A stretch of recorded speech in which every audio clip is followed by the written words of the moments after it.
Hey everyone, how's it going? It's Lance again. I just wanted to make another quick video, this time about Windows 11 and running it on devices which officially aren't supposed to be supported. So yeah, so I have my Surface Pro 5 here with me right now. Alright, and just to prove to you guys that it is the Surface Pro 5, I can go ahead and go to our settings real quick, which should be right here. Head down over to About. And yeah, as you can see, it doesn't say Surface Pro 5 anywhere here, it just says Surface Pro. But you can tell that it's the 5th generation one because it does have that 7th generation Intel Core processor. It's not even the i5 or the i7, it's just the M3 version.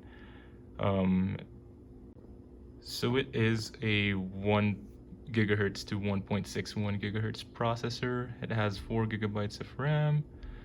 And yeah, it's like the minimum configuration you could go with, the minimum spec, I should say, with being able to upgrade to Windows 11. I mean, it's not even supposed to be upgradable at this point, just because it doesn't have the 8th gen Intel Core processors.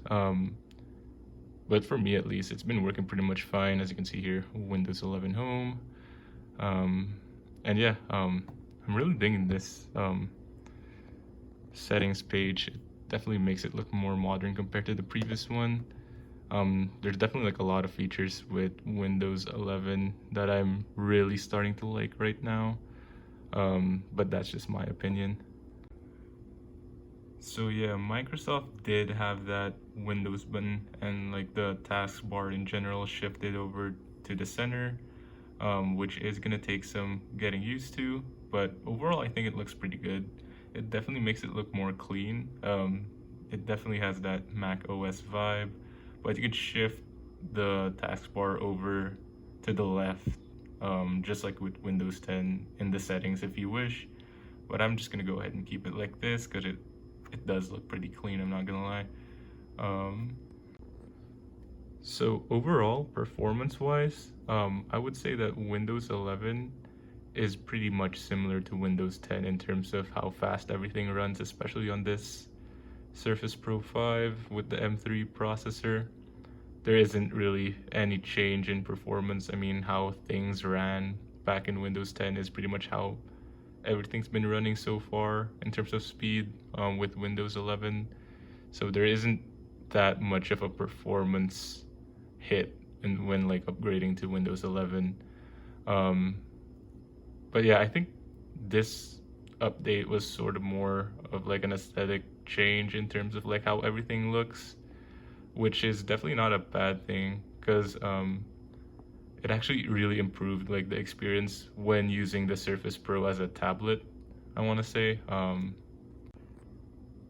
So I just removed the keyboard of like the Surface, so I could go ahead and show you guys how it works as a tablet and like the improvements that it's had.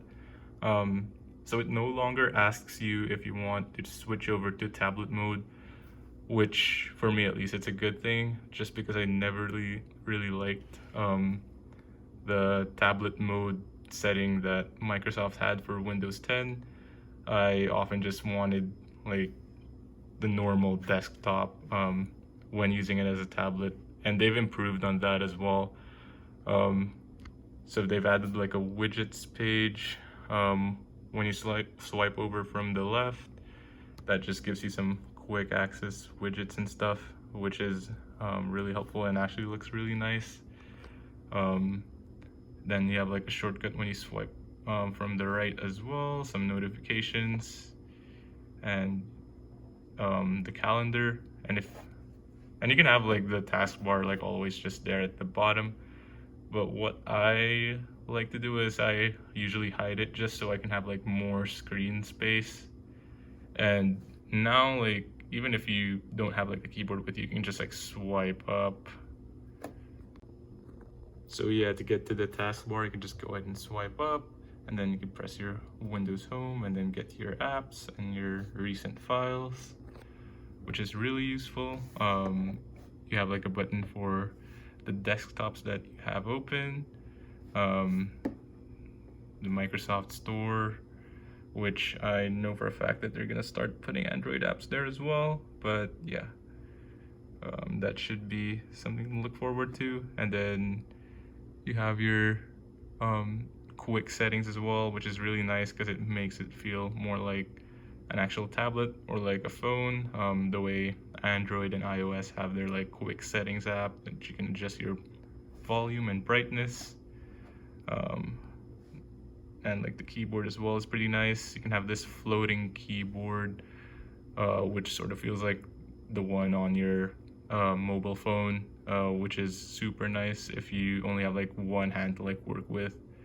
Or you could also have like the full-size keyboard as well, which is still pretty nice as well. But yeah, definitely makes it more user-friendly as a tablet, I want to say, this update compared to Windows 10, which is one of the reasons why so far I like it. But it's still very similar to Windows 10 in terms of performance, as I said. But yeah.